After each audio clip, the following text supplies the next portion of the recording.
Why is China and the world's central banks all going after gold at an epic rate not seen since we left the gold standard? Is this something you should be worried about?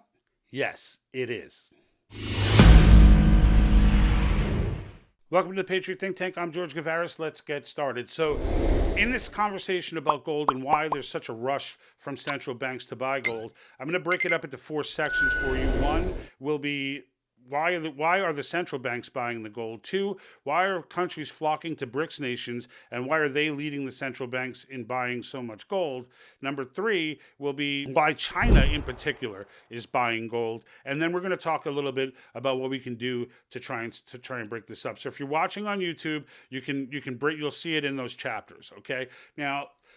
Really, gold is power, right? So why are the central banks buying this gold when it's not attached to currency? Because it's power. So the more gold that they're hoarding, the less is in the system, the less threat there is to their currency. That's the general, simple way to explain it. And it also wedges power. So what I mean by that is very well articulated by the Italian Prime Minister, as she gets into on a rant, and if you don't love this woman, I don't know who you love. She goes on a rant about a specific situation between the French and an African country with respect to, and this goes on all over Africa with Europe involved, Europe holding the thumb down. She gets into this rant, and it's great, explaining the exploitation for gold. All right, all for gold. Questo è un bambino che lavora in una miniera d'oro in Burkina Faso. Il Burkina Faso è una delle nazioni più povere del mondo. Per il Burkina Faso, che ha l'oro, la Francia stampa moneta coloniale. In cambio pretende che finiscano nelle casse del tesoro francese il 50% di tutto quello che il Burkina Faso esporta. L'oro che questo bambino si infila in un cunicolo per tirare fuori finisce per lo più nelle casse dello Stato francese. Allora la soluzione non è prendere gli africani e spostarli in Europa. La soluzione è liberare l'Africa da certi europei che la sfruttano e consentire a queste persone di vivere di quello che hanno. So you God, I love her. So I could just watch that clip over and over just for the energy. It's one example, right? Another example would be right on the WEF's website. The WEF is so absurdly open about their madness. But like one of the things you'll see here on this website, and this is directly from their website, and the 2030 agenda, right? That's the UN agenda, is the 2030 agenda. So between now and 2030, Africa will need $2.8 trillion to fulfill its nationally determined contributions under the Paris Agreement. Remember the Paris Agreement, the one that Trump pulled out of and Biden put us back in? Yeah, that one. So they're basically telling Africa out front, and I'll leave a link to this webpage as well so you could read the paragraphs here. They're telling Africa, well, you know what? You owe $2.8 trillion and you don't really have $2.8 trillion, so we're just going to take this gold. And that's pretty much how it's going. And this is all to save the planet, of course, right? This is Africa's contribution to saving the planet, even though they emit less carbon than any nation, any continent on Earth. But nonetheless, they owe that money, and they must pay it, almost $3 trillion. So if you don't have the money, that's okay. We're just going to exploit you for your gold. This is what the WEF stands for. Let's not get it twisted. These people are bad. These people are evil, and it's disgusting. But that's the reason, okay? That's the reason. So these countries are all trying. Now, who's leading, right? Let's get into the second part. The BRICS countries, which are Brazil, Russia, India, China, and South Africa, with a dozen more like Argentina, Iran, Saudi Arabia, are all looking, all right, to join. They're all trying to sign up to join. Turkey, there's a bunch, all right? And they're all looking to join.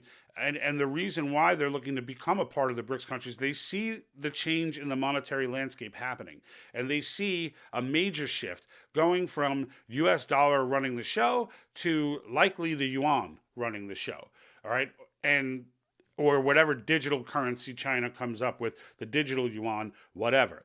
But the fact of the matter is that's what they see happening. And they see it happening because they understand what's going on in the Western world. And what's going on is the WEF. And the WEF is absolutely determined to implement some sort of digital currency, namely the central bank digital currency, which they see as a global currency that they can utilize and control and program, etc. I have videos on CBDC specifically that you can go to get more details on it particularly. But the idea, the general premise of CBDC, central bank digital currency, is that it's controllable, it's programmable. They can turn off your money, right? They can say you can't buy certain things with it, that sort of thing.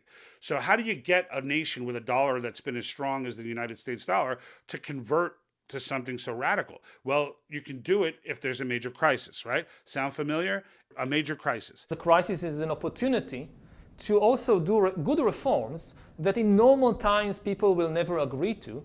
But in a crisis, you see, we have no chance. So let's do it. That's what it takes. And so how do you get a major crisis? Well, you get it the same way the WEF always gets it. You create it. So now you've got these BRICS countries saying, all right, we're looking at the landscape here. We see that they're all following this WEF organization. Since they're all following this WEF organization is saying we need a new type of currency, which means the dollar ain't going to be around, which means we need something else. And that's one reason. The other reason is sanctions. So this kind of ties in with the Ukraine war, all right, and why NATO was so hell-bent on getting Ukraine into NATO, because they knew it was going to start a war. That's why. And that war is very beneficial. And it's beneficial on more than just the currency front.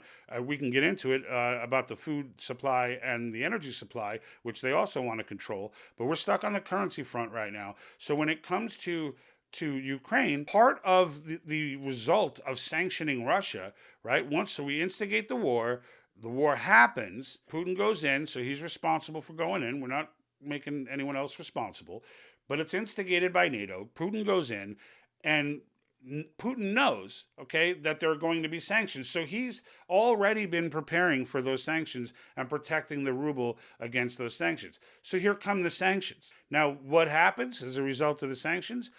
Other nations start to say, wait a minute, we're not comfortable, as always, with the United States' ability to just freeze another nation's assets. That's not okay. Regardless of whether it's for a righteous reason or not, we don't like the idea of a country being able to freeze assets of another country. And the United States has abused this power throughout its history. And the fact of the matter is, everyone's sick of it. So when they see something forming that can break from that, it's attractive. And that's where these other 12 countries or so, might be a little more by now, are attracted to the BRICS countries and are now starting to align. Saudi Arabia being a huge player in this, as the reason our dollar is fiat is because of our agreement with Saudi Arabia. They've already broken that agreement and agreed with China to go ahead and accept the yuan and likely rubles and whatever else for oil. They're basically, the importance of there is not what they accept, it's that they'll accept anything other than the United States dollar. So that relationship was broken, that hurt the dollar, it didn't collapse. They're gravitating to BRICS because they see that as the new and emerging monetary system. What does that mean? It means your money is not going to be worth nearly as much.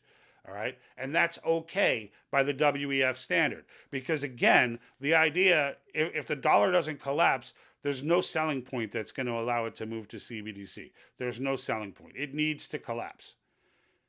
And this is a perfect way for it to collapse. And blame it on someone else. That's the end goal, right? If you realize that WEF is creating this crisis, then you're not going to buy into CBDC. But if you think China and Russia and the evil countries of the world are responsible for this terrible situation with our money, and there was nothing we could do, and but we need to react, and CBDC is the way. If you buy all that, then it's okay.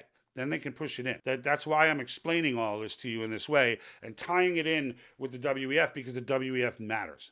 All right, none of this is by accident. My eggs don't cost 3 times as much right now by accident. That's by design. And it's important that people see that all of these things are not separate crises. They're all connected. And it's important that we understand that. So then the question is, for the third part, why is China buying so much gold? China, by far, leads the world in gold purchase in the last year, probably in the last 10 years, since we don't know what the hell China's buying. Now, we thought there was a mystery buyer of gold in the third quarter last year, and then all of a sudden, poof, China comes out and says, haha, it was us.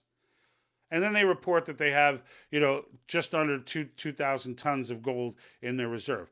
Anyone who believes that is an idiot. There's no way on earth that China has 2,000 tons of gold in their reserve. And how do we know this? Number one, it's China. They've never told the truth about anything ever. They always buy their gold quietly. They almost never report what they've purchased. They reported nothing in 2020. The idea that they just barely have this 2,000 tons, which makes them like 6th or 7th, is ridiculous. And then you look at the fact that who's the number one miner of gold in the world? Miner of gold? Yeah, you guessed it, China. None of that gold being reported. None of it. It is not unthinkable that China just comes out and says, oh, did we say we only have 1,980 tons? Well, okay. That might have been a little bit off. It's more like 12,000, right? The U.S. claims in our reporting 8,000. And the irony here is it's the inverse. People are questioning whether that 8,000 tons even exists. So in the end, China is likely going to spring something at some point. The leverage is certainly with them. They certainly have more gold than they're letting on. The question is how much. Some estimates say they could have as high as 20,000 tons. I would say at least they're matching the United States in how much gold they have in their reserves. I would say that's not a ridiculous statement, knowing the enemy. It's not a ridiculous statement. So why is that significant? Because China is also hedging its bets, all right, the same way Russia did against U.S. sanctions. The idea is to defang the United States from its sanctioning power and the West from its sanctioning power and just really focus on building the strength of your own currencies. So that's part of it. But the other part of it is that China understands that having all of this gold while carrying a lot of United States debt, which they have been slowly dumping, all right, the last 6 months, it's been under $1 trillion, which have been all-time lows, okay? So they're dumping U.S. debt slowly, likely purchasing gold with it. If they were to turn around, like if these nations were to turn around and make a decision that, you know what, we're in a position where we can take the blow. If we just, like a big part of China owning our debt is not as much a power play as is made on, is because it would hurt China too. But what if China just turned around after dumping the U.S. debt and said, haha, we've got 25,000 tons of gold, right? Or, whatever the number may be, right? More than the U.S. basically is what I'm getting at. And again, the currencies aren't directly tied to the gold, but it does provide security and it does provide confidence. And really what it comes down to is confidence when you get into these fictitious notes that, it's just a promise. Well, you're not going to believe a promise from someone you don't trust. So in the end, if people see that China has all this gold on hand and Russia has all this gold on hand and the BRICS countries are so solid, it's going to make more sense to go with the yuan. And in the end, if they can afford, if they can take the hit of just dumping the US dollar, we're done. Our dollar is garbage at that point. We're starting from scratch. That's the reason why China and their purchasing of gold is so significant. All right. So take that to the bank. So for the fourth piece here, I want to get into what can we do? On a personal level, what I would tell you is look into buying assets. Look into, not having as much liquidity for a while, just from the standpoint of waiting this out and seeing exactly how it plays out. It could be precious metals, real estate, whatever it may be, but it's probably not a good idea to just have your money sitting in a bank. That's what I would tell you. I think I'm not a financial advisor, so this is not financial advice, but it's probably not, I think your financial advisor would tell you that. Would tell you, yeah, sitting in the bank, not a good place. So in the end, it makes sense to get yourself into some assets so you too can hedge against the unknown. And that's really what it is the unknown, right? We can hypothesize of what phase of China's 100-year war they're in right now, but they do have a lot of leverage. And when your enemy has a lot of leverage, you need to beware. And when you look at the added component of the WEF, you need to be even more aware. So what can we do as a nation here in the U.S.? Well, we can call for the Convention of States that I've been advocating forever. And through that, all right, we can impose through constitutional amendment fiscal restraints, term limits, and government overreach amendments. But fiscal restraints are the ones we're focused on here. Fiscal restraints, we can make it unconstitutional to not have a balanced budget. We can make it unconstitutional to tax income. Okay? And you say, oh, well, then we're going to lose all our money. No, consumption taxes will generate more revenue than income taxes ever will. And the fact of the matter is, by those two means, we can shut down these federal agencies, the Department of Education, OSHA, the rest of these. All of that can be handled on a state level. There's no reason for that to be a federal burden. There's no reason. And the Department of Education is completely useless anyway. All it's doing is turning our kids into flaming Marxists. In the end, these are measures that can be taken now.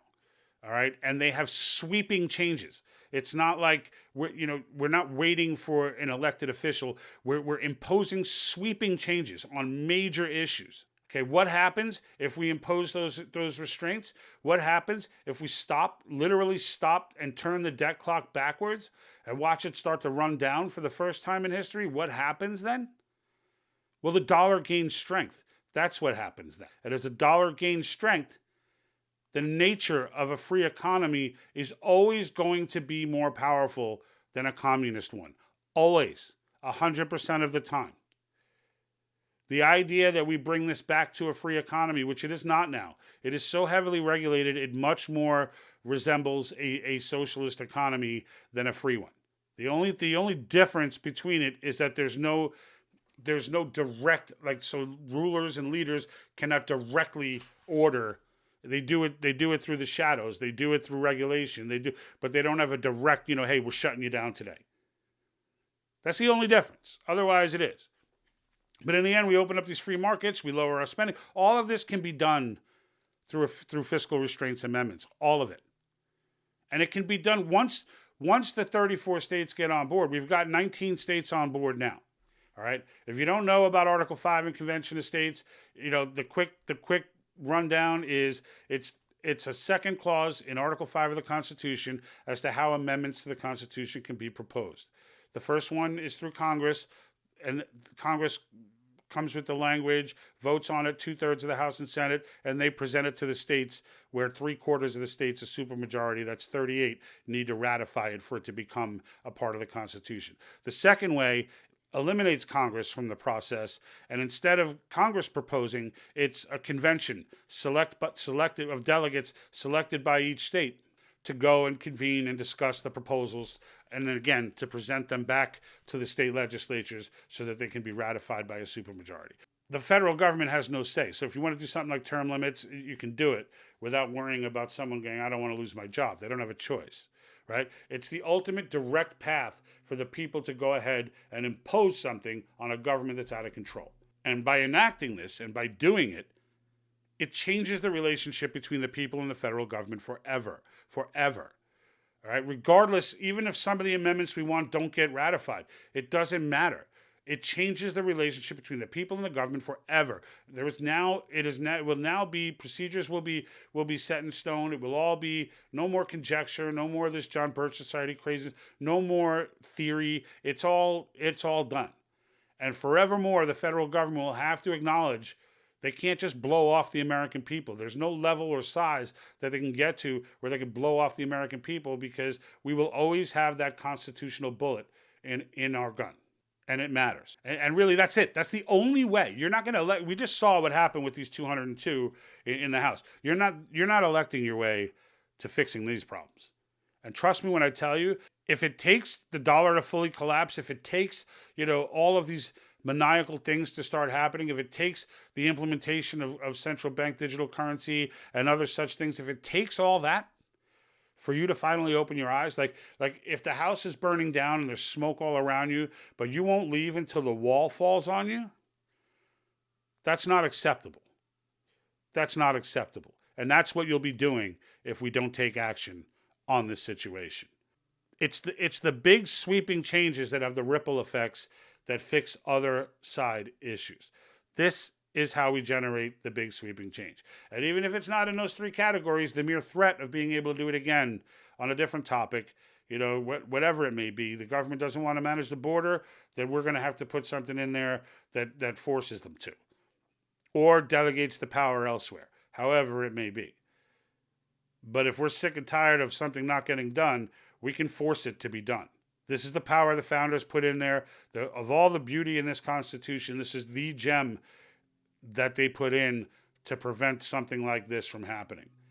And so let's get on it. You can learn more on our website, www.thepatriotthinktank.com. There are links there both to sign the petition for Article 5 as well as links for COS University where you can learn more about Article 5. If you're hearing this for the first time and you're wondering, how can we possibly impose something on the government without asking them first or without electing somebody? This is how. Go learn about it. There's plenty of videos, plenty of educational material, both on the Constitution and on Article 5. Check it out. Make sure you hit that subscribe button. Make sure you hit that follow, like button. And keep in mind on Facebook, you can appreciate the channel by the purchase of stars. I would appreciate anyone who would throw some stars our way. And we also have our t-shirt store open. You can find it on the front page of our website at www.thepatriotthinktank.com, where shirts like this, once you see you cannot unsee, and others that I wear on the broadcast will all be in the store. With that being said, folks, I appreciate your time. I hope you learned something today. And on that note, I'm out. And like that,